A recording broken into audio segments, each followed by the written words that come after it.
Padre Garcia, isang bayang maliit, ngunit mayaman sila sa kultura at kasaysayan.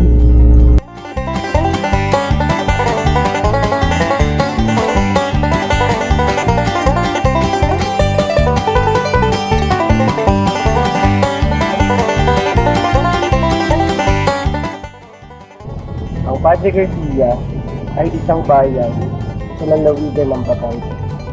Ayon sa census, humigit kumulang 43,000 ang mga nakatira dito. At humigit kumulang 20,000 naman ang mga rehistradong botante.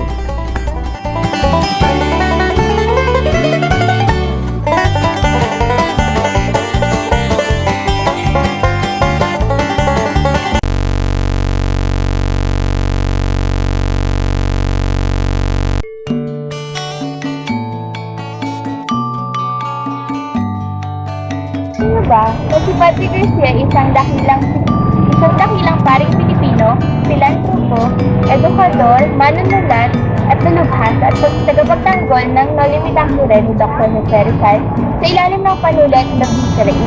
Ang monumentong inyong nakikita sa inyong harapan ngayon ay ipinatayo ng ilang mga mabubuting mamamayan ng Padre Garcia bilang pagdiriwang sa ika-45 taon anibersaryo ng Padre Garcia. Si Padre Vicente Garcia, isang paring Pilipino, bayani at tagapagtanggol ni Dr. Jose Rizal.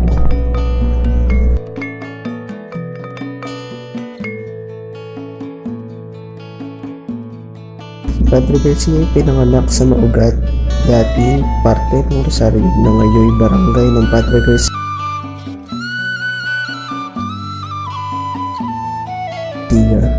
noong Abril 5, 1817.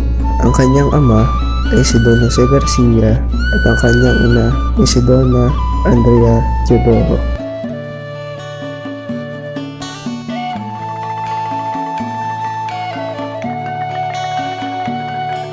Naging mahalagang parte na kasaysayan si Padre Garcia sapagkat nagkaroon siya ng lakas na loob na ipagtanggol si Rizal kahit na siya'y parte ng simbahang Katoliko.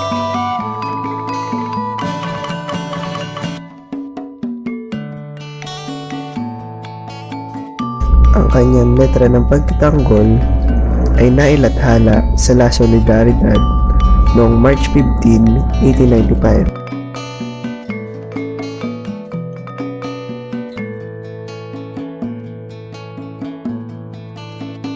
Pinagtanggol ni Padre Garcia si Rizal sa maling pag-aakusa sa kanya ni Padre Rodriguez. Nagsasabing galit si Rizal sa reliyon at sa Espanya. Gamit ang panulat na Vicarain, pinagtanggol niya si Rizal sa mga akusasyon na ibinabato sa kanya.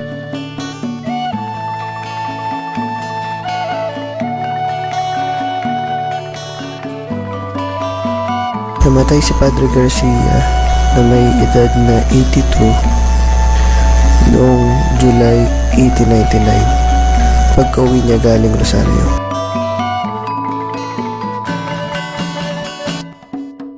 Noong July 12, 1999, ang mga labi ni Padre Garcia ay nilagak sa simbahan ng Most Holy Rosary sa bayan ng Padre Garcia. Itong simbahang ito ay tinuyo noong 1776. Maraming may pagmamalaki ang bayang ito tulad ng kanilang pinagmamalaking livestock auction market. Noong 1952, matapos ang ikatatlong taong pagkakatatag ng bayan ng Padre Garcia, ay pinangunahan ng noong punong bayan na si Jose E. Pasigan at ng kanyang gisay na si Rustico K. Recto at ng mga halal na opisyales ang pagbuhay sa isang napakahalagang industriya sa Padre Garcia at maging sa bayan ng Batangas, ang bakahan.